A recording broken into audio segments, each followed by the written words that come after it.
This is topic 5-2, writing linear equations, day 1. Our objective today is I can describe relationships for a given problem situation and write equations. To change that to a question, our central question is going to be, how can I write equations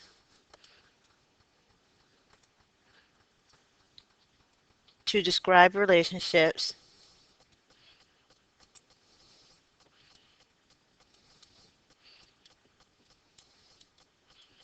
for given problem situations?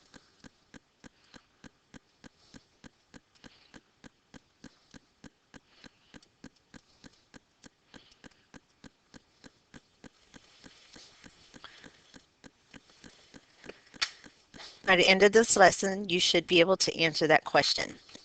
Our work today is to review our relations and how they look as a graph. We start off with our y-axis and our x-axis labeling. Our quadrants, the top right one is quadrant 1, has both positive y and x's. Quadrant 2 is the top left. Quadrant 3 is the bottom left, and quadrant 4 is the bottom right. It goes in counterclockwise order. For our y-axis, we have other words that describes y. Y is also our output. When we're dealing with an equation, it's the variable on the outside. It is also known as our dependent variable, and it is also known as the range.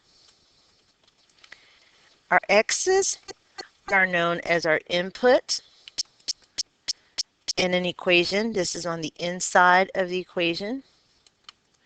It is our independent variable, and it is also our domain.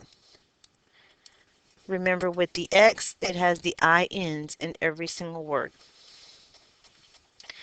As we go through this unit, we will be relating the graphs to our tables, to our charts, and interchanging all those words. Today we're going to talk about rate of change. Rate of change is often defined by using the word per or for each, such as price per gallon, miles per hour, or price for each. The rate of change is how our equation is going to change or how our situation changes. It is a number. And then when we look at our information that's given, we're going to recall from our lesson on 5-1 that per means multiply. So when you see per, we know we are going to be multiplying by something. When you see for each, it also means multiply. So when we're coming up with our equations, that is going to be helpful. Our first example is Philippe weighs 97 pounds. He goes on an eating spree, gaining a quarter or 1/4 of a pound per day. 1/4 pound is also known as 0.25 pounds. We're going to set up our table to depict how his weight changes from day 0 to day 4 and label our headings. You will see our table, we have 3 columns. The first column is our days. It goes from day 0 to day 4. This is also our input. What we want to come out with is our output. It's asking us, how does his weight change? So our output is the weight. In the middle, we're going to come up with the mathematical process that can be used. But first, let's just use our common sense and what the information tells us. When Philippe starts out on day 0, he hasn't started eating yet. He has gotten on a scale and realized, I am 97 pounds. I want to gain some weight. So on day 0, he is 97 pounds. That's where he begins. When he goes on an eating spree, it tells us that he gains weight. Again, from our lesson on 5.1, we know that gaining means we're going to be adding. So every day he is adding 0.25 pounds or 1/4 of a pound per day. So after our first day, he's going to be 97.25 pounds. Day 2, he's going to gain another 0.25. So he is going to be 97.5 pounds or 97.5 pounds.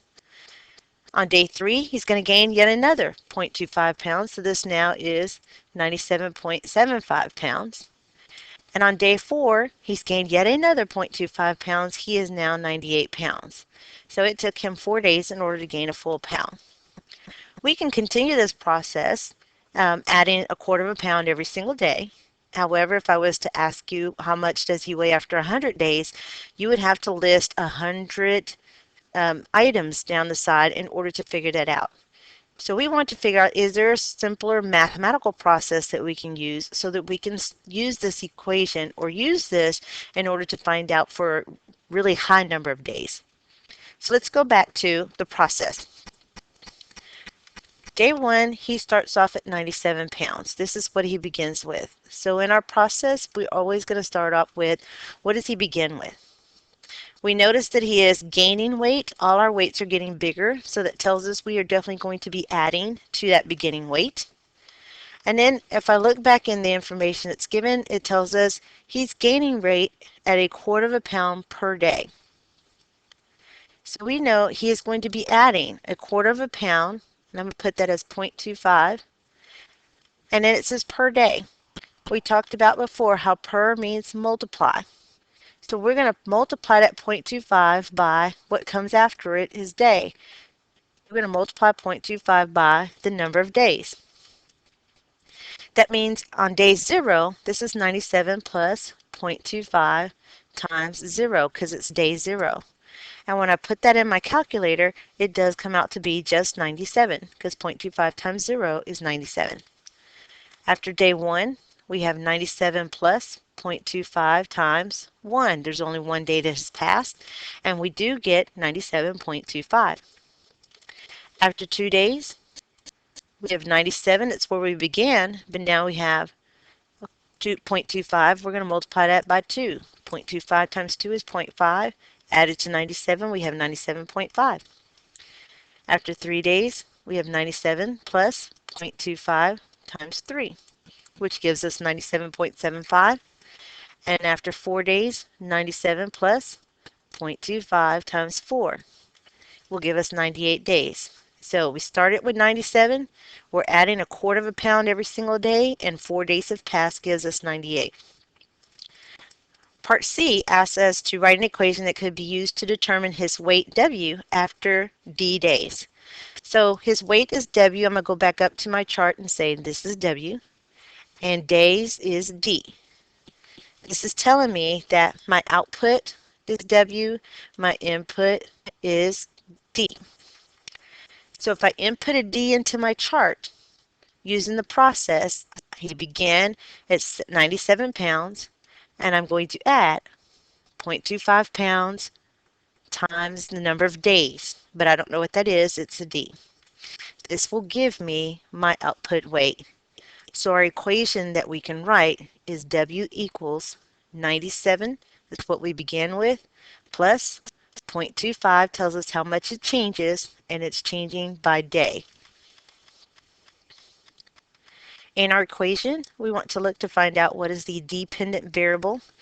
Dependent variable is also our outside variable.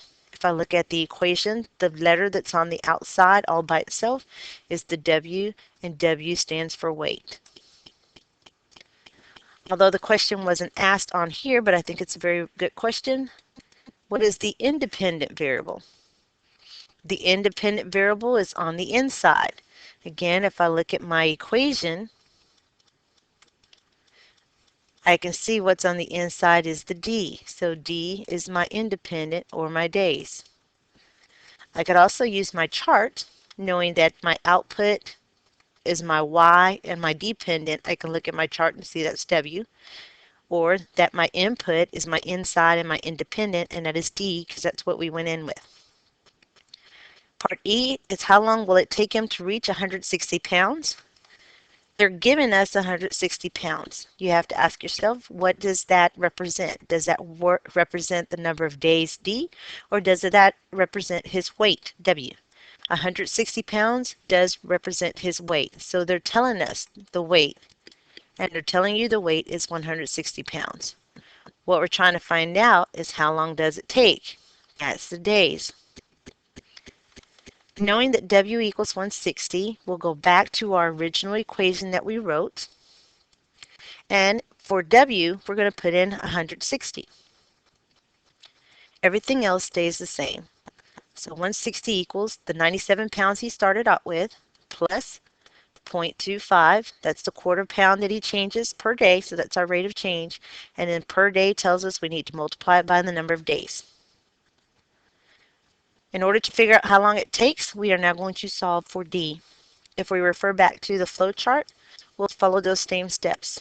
Draw a line down the equal sign. The next step says, are there any parentheses? We do not have any. Are there any like terms that we can combine on each side of the equation? There are no like terms to combine. Do we have a variable on both sides of the equation? Our variable is only on the right-hand side, that D. So that answer is no. So now we're going to box the term with the variable. Our variable is D. The term that's with it is the positive 0.25. We're going to put a box around it. Next, we get rid of the number that's not in the box. The number not in the box but on the same side is the 97. So we have to get rid of the 97. It's a positive 97. That means we need to subtract 97. 160 minus 97 is 63. The right-hand side, the 97 minus 97 is 0. We don't have to show it. We are still left with a positive 0.25D in our box. Our last step says do the opposite of the coefficient that's in the box. Well, the number that's in the box is a positive 0.25. It is being multiplied by D. The opposite is going to be divide. We're going to divide both sides by that number that's in the box. Our number that's in the box is a positive 0.25. Using your calculator, you will type in 63 divided by 0.25, and that will leave us with D equals 252. D stands for days, so our solution is it's going to take 252 days for him to reach 160 pounds.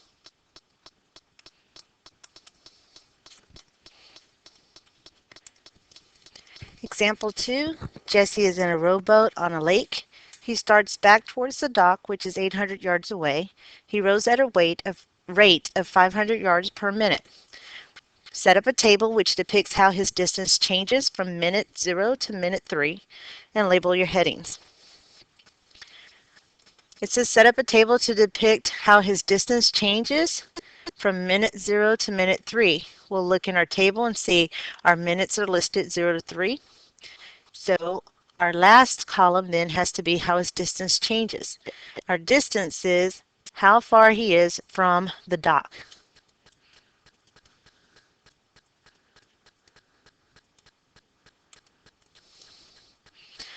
So we have Jesse in his rowboat, and he is going to the dock. He is 800 yards away from the dock in his boat, and he's traveling toward the dock. So before he starts to row, we know that he is 800 yards away. So at time equals 0, we know he is beginning 800 yards away. But as he starts back toward the dock, that means he's moving inward. That means we are going to be subtracting because the distance from the boat to the dock is going to get smaller as Jesse travels. It will decrease.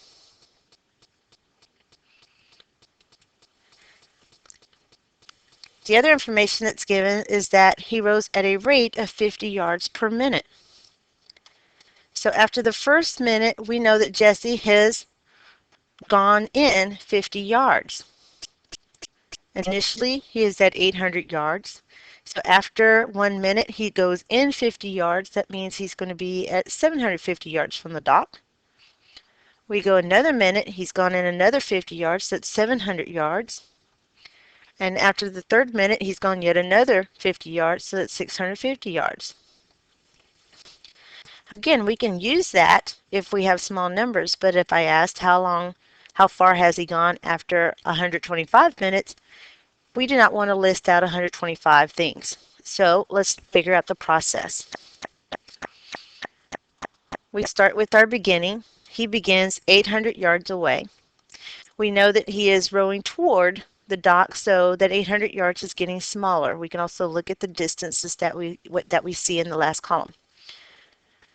They tell us that he rows at a rate of 50 yards per minute, so our rate of change is 50. It's going to change by 50 yards, and we see that per tells us multiply, and we're going to multiply by minutes. So this 50 yards is going to be multiplied by minutes. Now let's fill in the process, or the middle. At 0 minutes, this would be 800 minus 50 times 0. Well, 50 times 0 is 0, so 800 minus 0 is 800. After 1 minute, this is 800 minus 50 times 1. That will equal 750. After 2 minutes, it's 800. I started off 800 yards away, and then minus 50 yards after times 2, because it's 50 yards per minute. That will give us 700. After 3 minutes, again, he began 800 yards away, but to find out how many yards he went after 3 minutes, it's 50 yards times 3, and that will give us 650. To write the equation to use to determine how far away from the dock D he is after m minutes. So our dock D is our distance, that's our output. M minutes is our input. Our output then is all by itself outside. D equals, if we use our process above, it's 800 yards away. Subtract, he's going at a rate of 50 yards per minute. So then we need to multiply by the number of minutes, which is going to be m. How far is he from the dock after 5 minutes? They're giving us minutes. That's our input. So it's 800 minus 50 times 5. 800 minus 50 times 5 is 550. This represents D, and D is the distance from the dock, so he is 550 yards from the dock. How long will it take him to be 150 yards from the dock? So what's given is the distance, and they're telling us our distance is 150. We need to know how many minutes it will take to get there, our m. So in our equation, from our original equation, we know that D is our output. We'll put 150 for D equals 800 minus 50 times m. Now we can solve this equation to get our solution. Draw a line down the equal sign. We don't have parentheses. We cannot combine any like terms, and our variable is only on the right side. So we must box our term with the variable. We're taking the negative sign with the 50, or the minus sign with the 50. Get rid of the number that's not in the box. That's the 800, so we're subtract 800 from both sides. 150 minus 800 will give us a negative 650. 800 minus 800, they disappear, it's 0. And then I still have a negative 50m that's in my box. Notice I still have the negative sign. Our last step is to get rid of the number that's with the m in the box. So negative 50 is being multiplied by m. To get rid of it, we have to divide. We're going to divide by the number inside, so we divide by a negative 50. We take the negative with it. The negative 50s cancel on the right. We're left with m. And on my left, negative 650 divided by negative 50. Use your calculator. That will come out to be 13. So this tells us it will take Jesse 13 minutes to be 150 yards from the dock.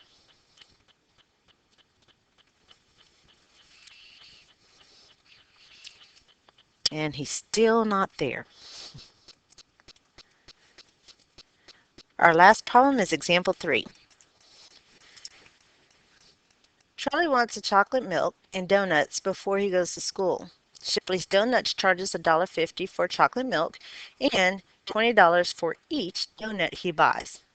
Set up a table which depicts the cost from 0 to 3 donuts and label your headings.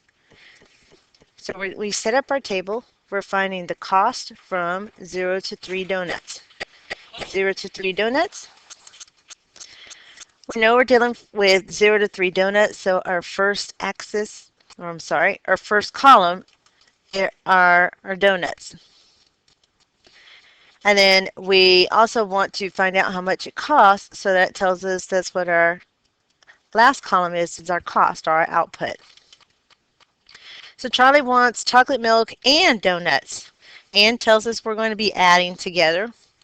Our chocolate milk is what he starts off with, and that's going to cost $1.50. Even if he gets no donuts whatsoever, he's still going to pay $1.50 for the chocolate milk. So with absolutely no donuts, he has $1.50 for the chocolate milk. However, if he wants one donut is 20 cents, so that's going to be $1.70 because we have the chocolate milk plus the one donut. If he gets 2 donuts, that's another 20 cents, so that's $1.90. If he gets 3 donuts, we'll add in just another 20 cents, and so that's going to be $2.10. So let's think through our process. He begins with $1.50 for the chocolate milk. And then when he gets donuts, we're adding to it. Our donuts are at 20 cents for each donut. That 20 cents is our rate of change. Try that again. 20 cents is our rate of change. This is how much the cost is going to change.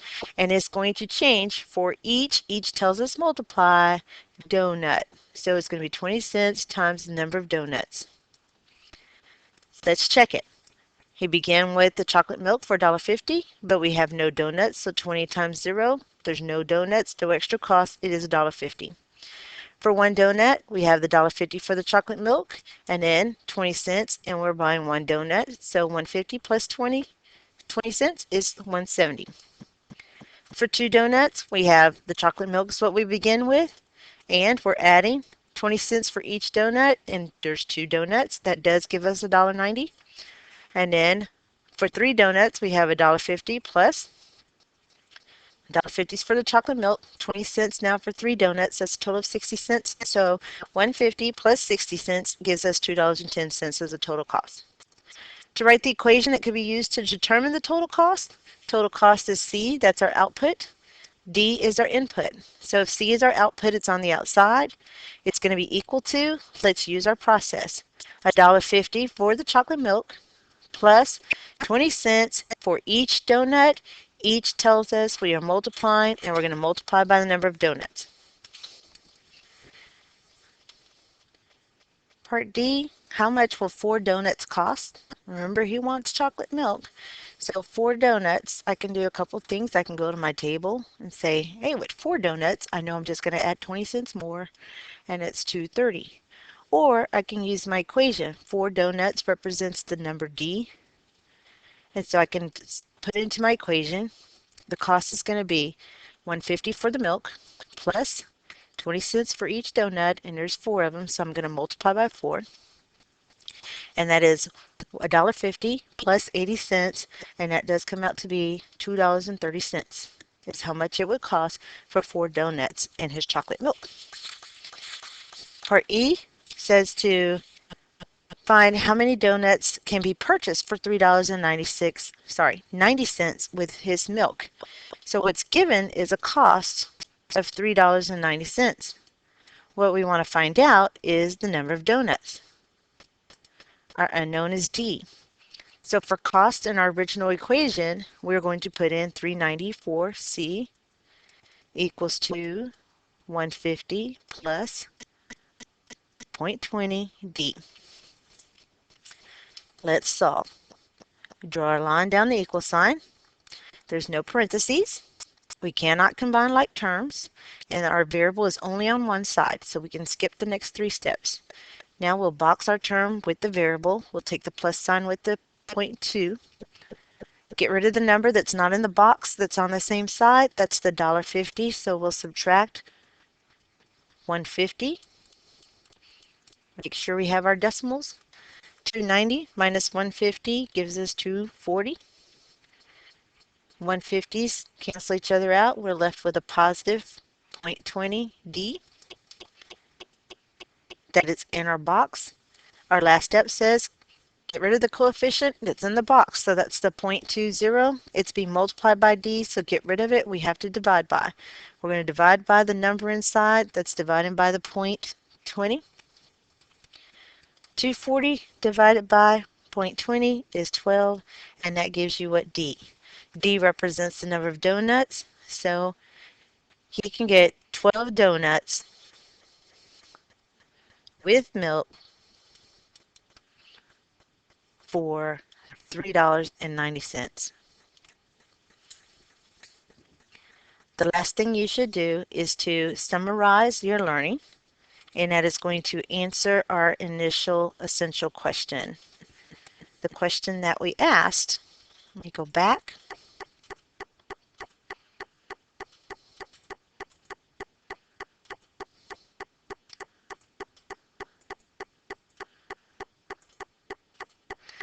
Question that was asked was, how can I write equations to describe relationships for given problem situations? So to answer it, you're going to answer, I can write equations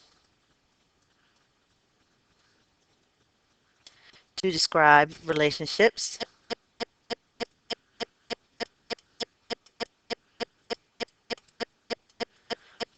for given problem situations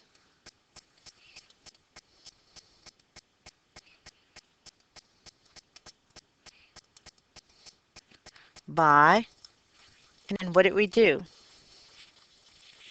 I think we set up a table.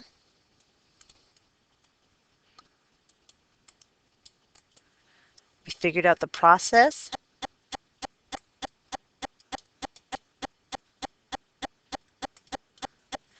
Using what we began with.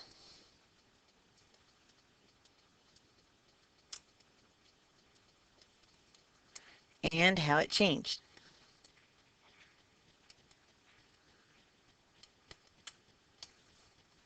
I'm going to also add, remember, per means multiply. That's how I would sum up my learning. You need to put it in your words. This concludes topic 5-2, writing linear equations, day 1.